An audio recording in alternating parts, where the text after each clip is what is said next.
Welcome to DR TSPR show. मैं doctor Tangella Shiva Prasad Reddy alias doctor TSPR. नमस्ते, आदाब, हेलो। सुखदेव सिंह जी पंजाब से किसान के किसान है और किसान के लीडर भी है। वो दुगनी करने की जो बात की थी किसान की आमदनी, हमारे प्रधानमंत्री नरेंद्र मोदी जी, तब उस विषय पे भी उनको बुलावा आया था। ये 2014 की बात कर रहा हूं मैं। तब किस तरह किसान की आमदनी दुगनी हो, नरेंद्र मोदी के बुलावे पे ये वहां गए थे। तो वही सुखदेव सिंह जी हर एक किसान का मुद्दा हो या हमारी देश की कोई भी एक मुद्दा हो, वो हमेशा डीआर टीएसपीआर चैनल्स पे आ रहे हैं। और जब किसान का आंदोलन चला तो यही एक ऐसा चैनल था। हर गुरुवार अगर मौका मिले तो शनिवार भी हमने दो लाइव शो वहीं से लाइव किया, जब लोग डर रहे थे कोविड-19 के समय।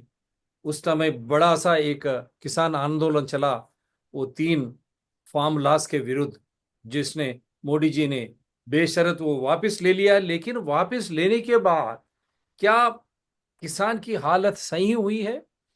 किसान की आमदनी दुगनी हुई है? किसान जो भी फसल लाता है उसको सही मूल्य मिल रहा है क्या? क्या किसान खुद अपने फसल का जो मूल्य है, वो मूल्य ये करने में उसकी कोई वहां पर रोल है क्या, खरीदारी है क्या, या नहीं? फिर उसी तरह मार्केट फोर्सेस जो हो, जो जब हम फूड कॉरपोरेशन ऑफ इंडिया की बात करते हैं, स्टोरेज कहते हैं, उसके बाद में पब्लिक डिस्ट्रीब्यूशन सिस्टम के द्वारा आता है और मार्केट में भी थोड़ा आता है।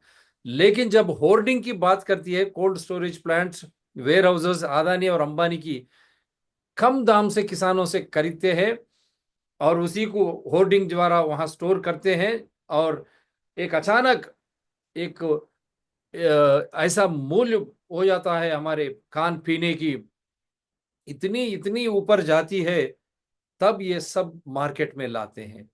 जब वो खरीदते हैं किसान से काफी कम दाम से, और जब बेचते हैं ग्राहक हम जैसे लोगों को, आम आदमी को, कितनी दाम से ये लोग बेचते हैं। तो दुगनी किसकी हुई है? किसानों की हुई है, या हम ग्राहक कम दाम से खरीद रहे हैं क्या? लेकिन किसकी आमदनी बढ़ गई है? अदानी अंबानी जैसे कोल्ड स्टोरेज प्लांट्स और वेयर हाउसेस जो है, जो धान को ये करता है या हमारे वेजिटेबल्स को ये करता है, उनकी बढ़ गई आमदनी। इसकी वजह से क्या फिर और एक दौर किसान का आंदोलन दिल्ली में चल रहा है। जब याद रखिए, अदानी का किस्सा पूरे दुनिया भर से चल रहा है आज। अदानी अदानी ने किस तरह यहाँ सोलर एनर्जी के ऊपर ये करी है, उसके फलस्वरूप जस्टिस डिपार्टमेंट अमेरिका ने उनके ऊपर एक केस दर्ज किया है। जब ये मामला चल रहा है, किस तरह अदानी बन गए, हम बता रहे हैं लोगों को। क्या एक या दो शासित कर सकता है देश को? क्या है, हमारी कैपिटलिस्ट कंट्री है जिस तरह अमेरिका और यूरोपियन यूनियन है, ये मिक्स्ड इकोनॉमी है। यहाँ सरकार की चलती है, पब्लिक सेक्टर यूनिट की, प्राइवेट की, मीडियम स्मॉल स्मेल इंडस्ट्रीज, और बाद में ही कारपोरेट्स आते हैं। लेकिन सब कुछ बंद, सरकार सब कुछ कारपोरेट बन रहा है।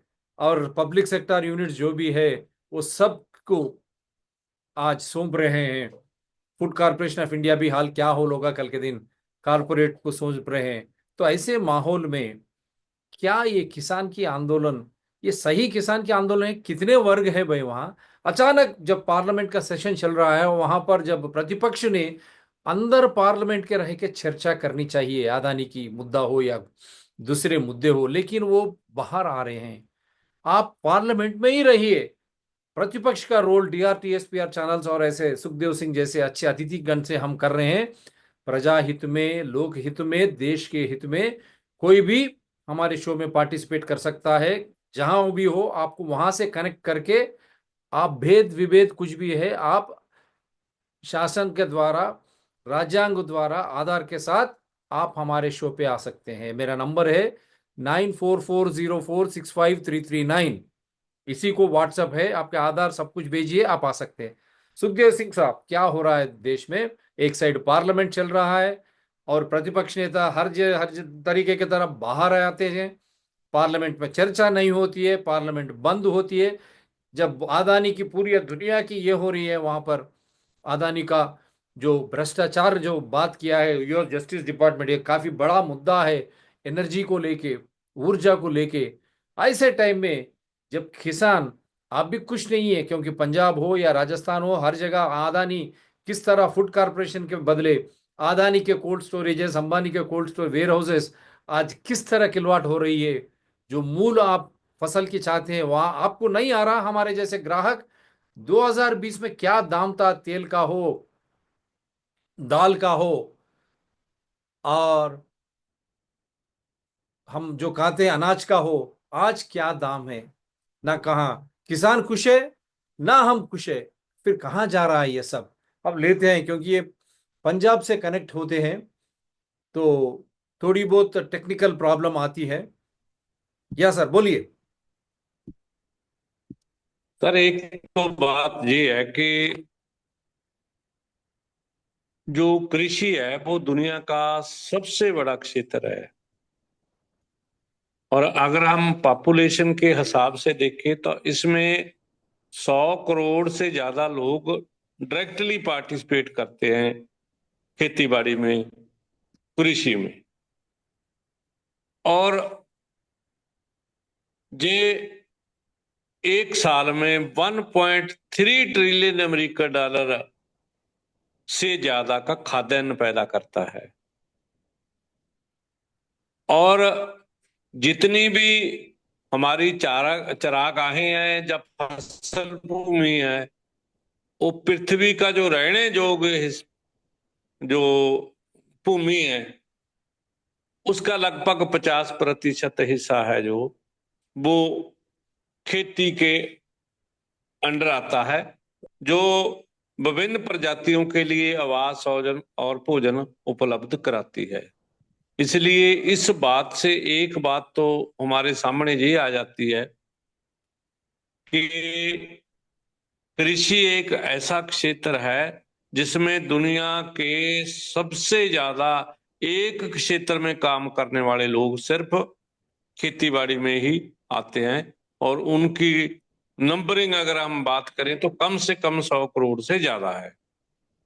और इनका जो कंट्रीब्यूशन है खाद्य उत्पादन में, ये 1.3 ट्रिलियन के बराबर है। लेकिन इतना कंट्रीब्यूशन डालने के बावजूद भी दुनिया में भी और भारत में भी जो किसान हैं, जो खेतीहर मजदूर हैं, ये दोनों की जो जीवन है वो बहुत ज्यादा मुश्किलों से घिरा हुआ है। उसकी दो वजहें हैं। एक वजह ये है कि क्लाइमेट चेंज की वजह से एग्रीकल्चर को बहुत ही, और क्लाइमेट चेंज का सबसे बड़ा जो इफेक्ट है वो खेती पर रहा। अगर हम डब्ल्यूएमओ की एक रिपोर्ट है जो 2019 की, उसकी बात करें तो 1970 से लेकर 1979 में, मतलब 711 रिकॉर्ड जो वो कुदरती आपते हैं, जिसको आप डिसास्टर का नाम देते हैं। जी वैसे आप तो कुदरत की तो है तो ये मैन मेड है, लेकिन फिर इसका नाम जो नेचुरल डिसास्टर ही बोलते हैं लोग, तो हम भी इसका नाम ऐसे ही ले लेते हैं। तो 2009 में 3536 जो नेचुरल डिसास्टर आए, और 2010 से 2019 में 6753 नेचुरल डिसास्टर आए। जिससे हमारे सामने एक बात क्लियर ये हो रही है कि 1970 के बाद, 1907 के बाद 2019 तक जो नेचुरल डिसास्टर हैं, इनकी जो मात्रा है वो 5 गुना बढ़ गई है। और जिससे मतलब कम से कम इस नाल हमारा जो माली नुकसान हुआ है उसमें 7 गुना बढ़ोतरी हो गई है। आप जहां तक देखो कि 2010 से 2019 के दरमियान 2383 मिलियन डॉलर प्रतिदिन का नुकसान खेती को हुआ है। और 1970 से लेके 1979 के दहाके में ये नुकसान 49 मिलियन डॉलर ही था। अब जे 2019 तक 2383 मिलियन डॉलर तक का हो गया है। ये दुनिया की खेती की कंडीशन है। और अगर हम भारत की खेती की बात करें तो जहां भी 2023 में एक्सट्रीम वेदर की जब अब हम बात करते हैं तो 273 दिनों में से 235 दिन है वो हमारे लिए वो खराब निकले, उसका हमें नुकसान हुआ, जिससे 1.84 मिलियन हेक्टर फसल आ जी खराब हुई। और जिसमें 92,519 एनिमल्स की मौतां भी हुई और लोगों के घर और इमारतां भी तबाह हुई। और 2024 में 93% जो दिन है वो एक्सट्रीम वेदर के निकले, जिससे मतलब बहुत ज्यादा जरा नुकसान आ वो मनुखी जानों का भी हुआ, घर भी घरों का भी हुआ, इमारतें भी तबाह हुई। और ये एक तो हमारे लिए सबसे बड़ा चैलेंज है चेंज की वजह से, मौसम की वजह से। अभी हमने पैडी निकाली है तो एक तो मौसम की वजह से कम 4 क्विंटल पर एकड़ हमारे पैडी का जो गर्मी अक्टूबर और नवंबर के फर्स्ट वीक तक पड़ी, और उससे पैडी का कम से कम प्रति एकड़ 4 क्विंटल पर एकड़ का नुकसान हुआ है। इसलिए एक तो हमारे साथ जो हो रहा है वो क्लाइमेट चेंज की वजह से हो रहा है। दूसरा हमारे साथ जो हो रहा है वो हो रहा है सरकार की पॉलिसीज की वजह से। एक तो ये है कि जैसे बच्चा रोता है माँ के आगे कि उसको दूध चाहिए, माँ दूध तो क्या उसको बोलने ही नहीं देती। एक तो हमारे साथ ये बात हो रही है कि इंडिया गवर्नमेंट हमें प्रोटेस्ट तक नहीं करने देती। अब 14 महीने से फार्मर के 2 ग्रुप हैं जो बड़े, वो उनको पंजाब और हरियाणा के बॉर्डर पर ही रोक रखा है, उनको दिल्ली ही नहीं आने दिया जा रहा है। क्योंकि उनको ये डरा गया अगर दिल्ली आ गए जे दिल्ली में जम जाएंगे और फिर ये वापस नहीं जाएंगे जब तक इनकी मांगे नहीं मानेंगे। इसलिए उन्होंने बेटर यही बना लिया कि इनको दिल्ली मत आने दो। पर अब तो हमारी ये है कि ना तो ये हमें चंडीगढ़ में दाखिल होने देते हैं पंजाब वालों को, और ना पंजाब हरियाणा वालों को दिल्ली आने देते हैं। तो फार्मर जाए तो जाए कहाँ? उसने अपने को बात करनी है तो वो किसके साथ करे? और ये तो कोई ना कोई नया जुमला बना लेते हैं। जैसे अभी महाराष्ट्र का चुनाव हुआ, पंजाब में भी 4 क्षेत्रों का चुनाव हुआ। और अब ये देखो, पहले जो कह रहे थे कि किसानों की इनकम दुगनी होगी,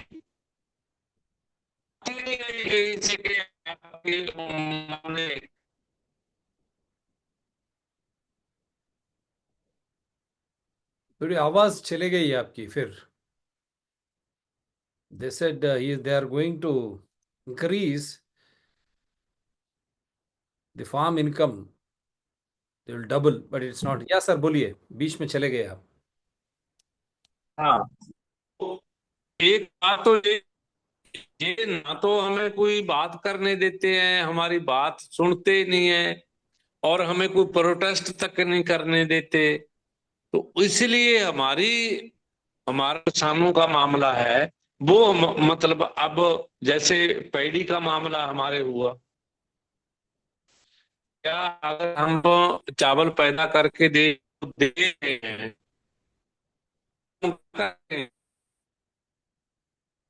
ये था कि हम एमएसपी पे खरीदेंगे, तो किसी से है, और वो कहते हैं कि आप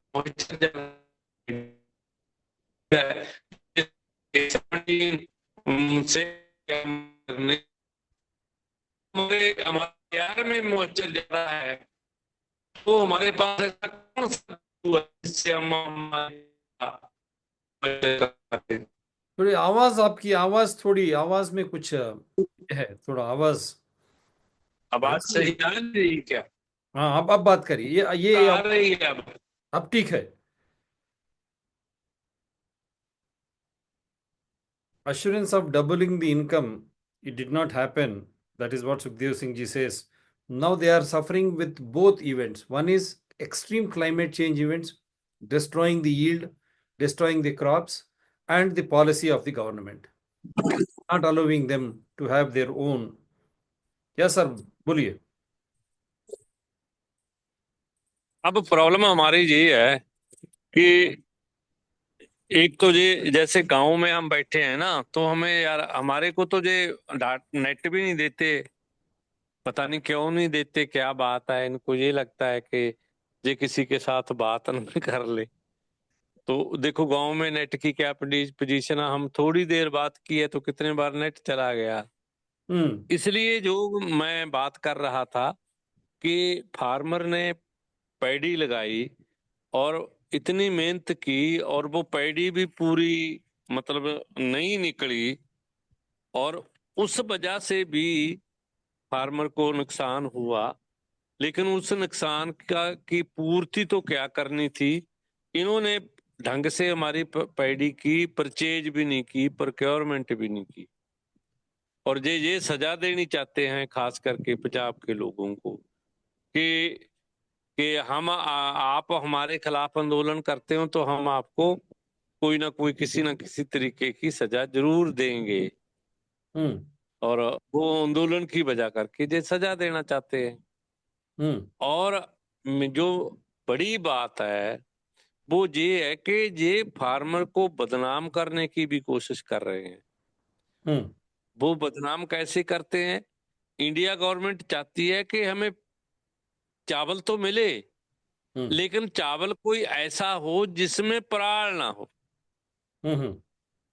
पराल जे जला के दिल्ली में धुआं जो होता है, वो वो इनकी पराल की वजह से होता है।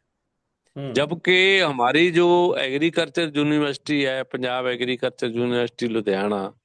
उसके साइंटिस्ट कह रहे हैं, उनके वेदर डिपार्टमेंट वाले कह रहे हैं कि यार हमारा धुआं नहीं जाता दिल्ली। अब हमारे पर एक और इल्जाम उधरों पाकिस्तान वाली साइड पे भी आ गया, और वो क्या है कि वो जो वहां की सीएम है, चीफ मिनिस्टर है मैडम, वो कह रही है कि लाहौर में भी जो धुआं है वो भी मतलब इंडिया वाले पंजाब वाले कर रहे हैं। तो और अब आपको मैं एक इंटरेस्टिंग बात ये बताता हूँ भाई बोलिए। कि दिल्ली का एयर क्वालिटी इंडेक्स 1,000 से ऊपर है, और लाहौर का एयर क्वालिटी इंडेक्स उसी दिन में मैंने चेक किया, वो 1200 से 1500 तक चला गया। लेकिन अमृतसर का जो एयर क्वालिटी इंडेक्स था वो 250 था। किसका? आपका अब ये पंजाब? बताओ कि जब अमृतसर में जब 250 है हमारा एयर क्वालिटी इंडेक्स, तो लाहौर तो 35 किलोमीटर ही तो पास है ना नहीं, हमारे। इसके ऊपर मैं आपसे एक आमंत्रित करता हूं, 2 या 3 दिन में ये फोल खोल जी देंगे। कोर्ट कोर्ट जुडिशरी की फोल खोलेंगे हम। दिल्ली पॉलिसी मेकर, मोदी सरकार की, दिल्ली सरकार की, और प्रतिपक्ष, और वहाँ जो शास्त्रीय तरीके से जो हम साइंटिस्ट बोलते हैं, जो तापमान की ये करते हैं, इन सब की साथ एक एक एक चर्चा हम आपके द्वारा उनको रखते हैं, आमंत्रित करते हैं। जी क्या पंजाब जी के जी। किसान, हरियाणा के किसान जवाबदार है क्या ये प्रदूषण जो हो रहा है दिल्ली में या लाहौर में नहीं भी? उसमें तो अब देखो ना, अब तो नहीं नहीं, मैं हमारे एक्सक्लूसिव, गेहूं मैं की क्यों बिजाई नहीं भी नहीं, हो गई है। सुखदेव सिंह जी, मैं इसका एक एक्सक्लूसिव शो लेता हूं क्योंकि आज किसान के तक ही रखता हूं। अच्छा, ठीक है, ठीक है, ठीक क्योंकि है, ठीक मैं है। अब और एक बताता हूं अभी आपको। हम्म। अभी एक बता, क्योंकि वो आमंत्रित करता हूं मैं आपको। ये देखिए, ये एक विजुअल है, हमारे पास आया। हम्म। ये बोलता है कि नथिंग, देखिए आंदोलन का विजुअल, और bro and gang thinking seriously what could be done for the betterment of the farmers. Hmm. तो ये है एक। और ये एक आपको मैं एक टेबल दिखाना चाहता हूं, या prices hmm. Of essential commodities hmm. 2013 में। पोटैटो 8 रुपीज केजी, आज 8 बोल रहे हैं लेकिन 80 रुपये है आज। टोमेटो 6 रुपीज पर केजी, आज 100 रुपये है। राइस 18 रुपीज पर केजी, आज 50 के ऊपर है भाई, 50 कहाँ है। ऑनियन 10 रुपये किलो, आज 90 रुपये, ऊपर नीचे होते रहता। तूर दाल 36 रुपये, 36 रुपीज पर केजी, आज 160 और 200 220 हो गया सर। मिल्क 18 लीटर्स अब 70 80 90 हो गया। Gas 405, gas 1000 rupees. पेट्रोल 68 पर लीटर, आज 104, क्योंकि गैस और पेट्रोल भी लिंक्ड है, क्योंकि ये लोग भी गैस से ही पकवान करते हैं। उनके ऊपर भी फार्मर को इफेक्ट हो रहा है। और पेट्रोल क्योंकि ट्रांसपोर्ट है ना। तो इसके ये मुद्दे पर आप क्या कहना चाहते हैं? नहीं, इसके बारे में तो देखो ये है नहीं नहीं, कि मैं आप एक एक एक बात। सवाल पूछ रहा हूं, मैं आपको एक सवाल पूछ रहा हूं। जब जी। 2013 में मोदी सरकार के पहले ये दाम इस तरह थे, तो आज दाम इस तरह हो गए, तो इसका मतलब यह है कि किसान की आमदनी दुगनी हो गई। जी। नहीं, इसके इसके बारे में मैं आपको ये कहना चाहता हूँ कि देखो, जो फार्मर कम्युनिटी है, हम एक आवाज से ये बात कह रहे हैं कि हमें मिनिमम सपोर्ट प्राइस का कोई मतलब लीगल गारंटी हो। लेकिन उसके साथ साथ हम ये भी डिमांड कर सकते हैं, आप और हम, कंज्यूमर और फार्मर, कि इसकी एमआरपी भी हो ना, कि जो फार्मर को मिल रहा है। जैसे अब हमारी पैडी का रेट है, वो 2320 रुपए पर क्विंटल है। हम्म एक क्विंटल से ये कहते हैं कि 65 केजी चावल निकलता है। हम्म तो इसका मतलब 65 केजी चावल का जो रेट बनया, वो 2320 रुपए बनया। हम्म तो 1 किलो का आप इसको भाग दे के निकाल के देख लो। और इसमें आप सेलरिंग का, आप थोड़ा ट्रांसपोर्ट का, जे वो मिला लो। हम्म मिला के फिर इसकी एमआरपी तय कर दो ना, हम्म कि इससे ज्यादा नहीं होएगी। कोई भी मतलब जेड़ा व्यापारी आ, वो इससे महंगा चावल नहीं बेच सकता। तो इस लिहाज से अगर फार्मर को मिनिमम सपोर्ट मिलेगी, सपोर्ट प्राइस मिलेगी, तो हम्म कम से कम कंज्यूमर को भी ता, जो बीच वाले डबल डबल खा रहे हैं, उनसे छुटकारा मिल सकता है ना। इसलिए कंज्यूमर को भी ये बात कहनी चाहिए ना। जैसे हमारे मिल्क का सवाल है, मिल्क जो गऊ मिल्क का, काओ मिल्क का हमारे पंजाब में, वो 25 26 गई हद, मतलब 30 रुपए लीटर से नीचे नीचे है, बढ़िया किस्म का काओ मिल्क। अगर हमें उसकी सपोर्ट प्राइस मिले, मिनिमम सपोर्ट प्राइस, तो फार्मर के, अपना कंज्यूमर के लिए भी हम ये डिमांड मिलके कर सकते हैं। फार्मर आपके साथ रहेंगे कस्टमर के, कि उसको मैक्सिमम कितने में दिया जाना चाहिए, खर्चा लगा के वो करो ना तय। ऐसे थोड़ी है कि अमूल वाले दूसरे ये सारे लूट मचाते रहें और कस्टमर को लूटते रहें। हमारे से 5 रुपए केजी आलू, और कंज्यूमर को 50 रुपए केजी आलू। ये कहाँ लिखा हुआ है? इसलिए हम कह रहे हैं कि चाहे सब्जी है, चाहे अनाज है, चाहे दालें हैं, चाहे, उसकी आप एक मिनिमम और मैक्सिमम सपोर्ट प्राइस तय करो कि मैक्सिमम पर है। एमआरपी जब दूसरी चीजों पे हो सकती है, इंडस्ट्री की सारी चीजों में एमआरपी है, हम तो यार एमएसपी भी मांग रहे हैं, मिनिमम मांग रहे हैं। वो एमआरपी पे बेचते हैं हर चीज कि मैक्सिमम रिटेल प्राइस इतनी होएगी। तो हमारी चीजों की भी तो एमआरपी तय कर दो ना फिर, ताकि जो उपभोक्ता है उसको सही दाम में, जैसे हमारे को सही दाम मिले तो उपभोक्ता को भी वो उसी तरीके से सही दाम में मिल जाए। ये थोड़ी बात हो सकती है कि 5 रुपए किलो आप फार्मर से खरीद लो और फिर कंज्यूमर को दो 50 रुपए किलो, जब सीधी 0.5 मगर लगा देते हैं ये तो। इसके लिए हम आप लोगों को जो कस्टमर हैं उनको भी तो इनवाइट करते हैं कि हम मिलके मूवमेंट करें। और दूसरी बात ये है कि जो जे जैसे अडानी ने या दूसरी कंपनियों ने सीलो ग्राउंड गोडाउन बनाए हैं, तो अडानी के पास जो टेक्नोलॉजी है वो ये है कि आप अगर उसमें गेहूं स्टोर कर लेते हो तो 25 साल तक वो गेहूं वैसे का वैसे ही रहेगा, उसमें कोई कीड़ा नहीं लगेगा, कोई और उसमें कोई मतलब चीज उसको नुकसान नहीं करेगी। तो वो तो जरा 20 साल 15 साल भी स्टोर करके रख सकते हैं। हम तो एक सीजन में स्टोर करना हमारे लिए मुश्किल हो जाता है, क्योंकि हमारे पास वो टेक्नोलॉजी थोड़ी है। हमारा तो गेहूं मतलब एक सीजन भी अच्छे तरीके से बगैर कीट लगे निकल जाए तो हम कुदरत का शुक्राना करते हैं यार, भी शुक्र है यार, बगैर कीट के एक एक सीजन तो निकल गया, तो अगले सीजन में नया आ जाएगा। अब जो इनके पास ऐसी टेक्नोलॉजी है तो ये अनाज क्या, दालें क्या, सब्जियों क्या, फ्रूट क्या, ये सस्ते रेट में लेके ये कर लेते हैं, मतलब स्टोर कर लेते हैं। और इनके पास ऐसी टेक्नोलॉजी है अपने कोल्ड स्टोरों में ये, इसीलिए तो ये रिलायंस फ्रेश चलता है ना आपके शहर में, कि हम्म रिलायंस फ्रेश से फ्रेश सब्जी लेके आओ। यार ये तो बताओ ना, रिलायंस वाला कहाँ से सब्जी लगाता है, उसके पास खेत कहाँ है? हम्म वो लेता था फार्मर से ही है ना, हम्म वो फार्मर से लेके और मतलब 2 महीने पहले खरीदी हुई को आज फ्रेश कह के बेच रहा है, क्योंकि उसके पास ऐसी टेक्नोलॉजी है, ऐसे केमिकल हैं जिसमें वो डुबो के उसको फ्रेश बना लेता है यार। और हम्म वो मतलब कस्टमर के लिए वो बहुत खतरनाक चीज है।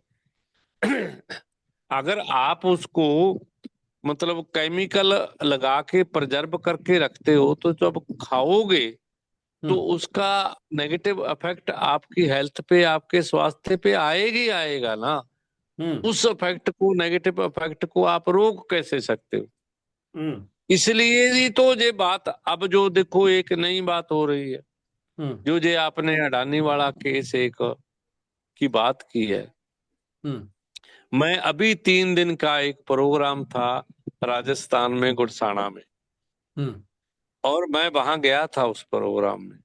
हम्म अब देखो कि राजस्थान का बहुत सारा एरिया है, वो अडानी को कुछ तो जो सरकारी लैंड थी वो तो गवर्नमेंट ने दे दी, क्योंकि बीजेपी की गवर्नमेंट है वहां। हम्म राजस्थान में भी बीजेपी है, डबल इंजन है ना जहाँ, हम्म वो डबल इंजन तो काम किसके लिए कर रहा है? वो तो अडानी के लिए ही काम कर रहा है, वो पब्लिक के लिए थोड़ी डबल इंजन काम कर रहा है। हम्म अडानी के खिलाफ जो बोलेगा नीचे वाला डबल इंजन उनकी पिटाई करेगा। यही हम्म डबल इंजन है, और डबल इंजन क्या है? हम्म इसलिए वहां जब मैं गया तो पूरे मतलब राजस्थान के बहुत बड़े भूभाग में खास करके जो एरिया है वहां का, हम्म वहां सोलर पैनल लगाए जा रहे हैं अडानी की तरफ से, जहां उसी की ही छोटी छोटी और कंपनियां हैं जिनकी तरफ से वो सोलर पैनल लग रहे हैं। हम्म अब आप ये बताओ कि उसको ग्रीन एनर्जी के नाम पर लोगों को एक्सप्लॉइट किया जा रहा है। क्योंकि अडानी अब क्या कर रहा है, अडानी इन्वायरमेंट पे या वातावरण को ठीक करने के नाम पे उसने एक नया बिजनेस खोल लिया है।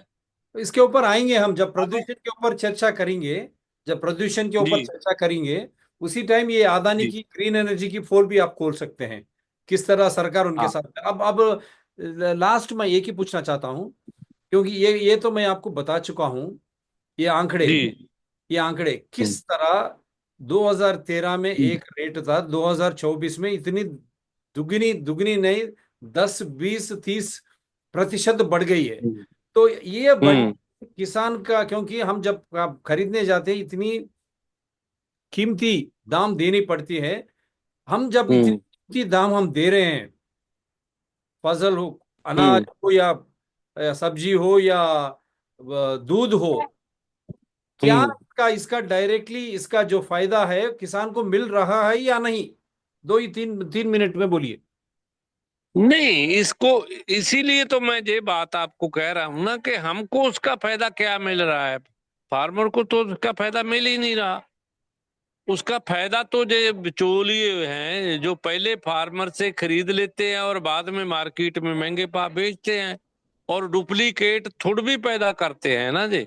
जो शॉर्टेज, डुप्लीकेट शॉर्टेज पैदा करते हैं।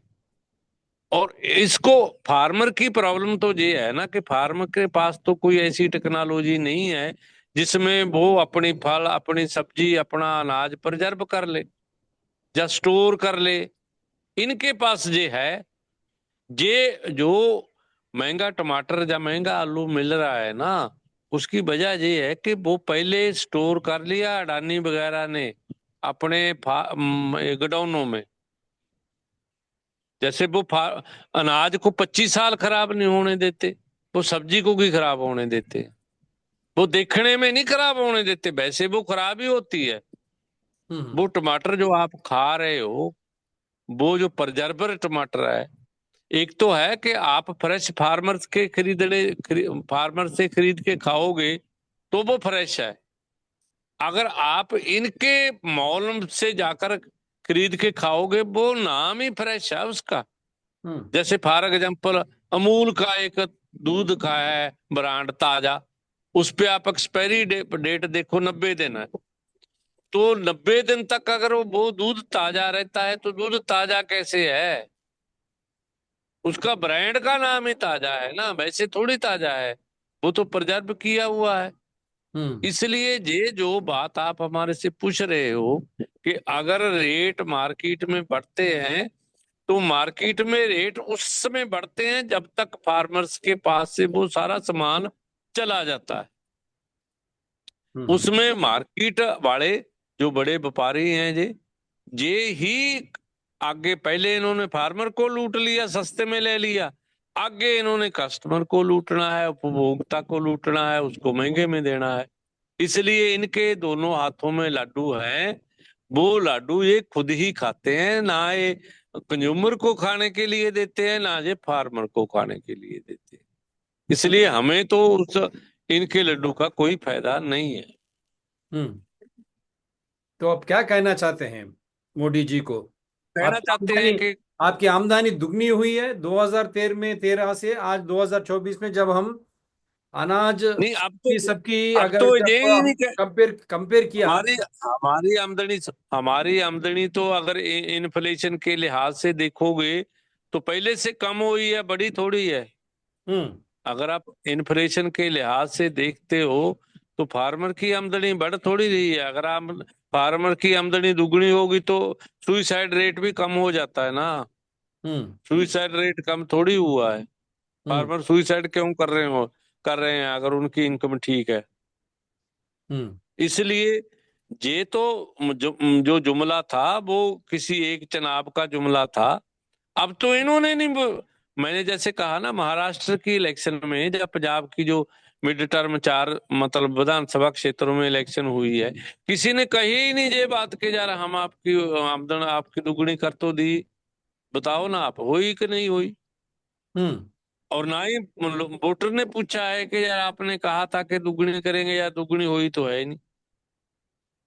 हम्म इसलिए ये जो जुमले चलाते हैं ना, इसके लिए हमारे उपभोक्ता को भी और हमारी फार्मर कम्युनिटी को भी जागृत और ऑर्गेनाइज होने की जरूरत है। जब हम जागृत और जथेबंद होएंगे, ऑर्गेनाइज होएंगे, तभी इनका कोई इलाज होएगा, वरना तो ये हमारे को भी लूटते रहेंगे। जैसे बंदर ने बिल्लियों का ठीक बंटवारा करने की बात की थी, तो वो जो टुकड़ा बड़ा हो जाता था बंदर उसमें एक मतलब उसमें से एक हिस्सा तोड़ लेता था, फिर उसमें से तोड़ लेता, सारा बंदर ही खा गया यार। अब वही बात हमारे साथ होगी कि कस्टमर का हिस्सा भी वो खा रहा है और फार्मर का हिस्सा भी वो खा रहा है। इसलिए कस्टमर और फार्मर को इकट्ठे होने की जरूरत है, और हमें एक ऐसा प्रबंध बनाने की जरूरत है जो डायरेक्ट मतलब फार्मर आ जो अपने कस्टमर के साथ जुड़ सके, और farmer direct customer sorry direct अपने फार्मर से जुड़ सके। अगर हम एक दूसरे के साथ डायरेक्ट जुड़ेंगे तो ये बिचौलिए खत्म कर सकते हैं इनको, और उसका फायदा फार्मर को भी हो सकता है, उसका फायदा उपभोक्ता को भी होगा। वंडरफुल। तो ये है, both consumer and farmer should unite. Only then farmer will survive and consumer will get a better price and fresh farm product, not those which are O, being offered in malls. They are stored with chemicals. Top it looks good, but what farmer Sukhdev Singh says, inside the quality is totally gone, and that is going to affect your health, and health is wealth. And don't forget, agriculture is our culture.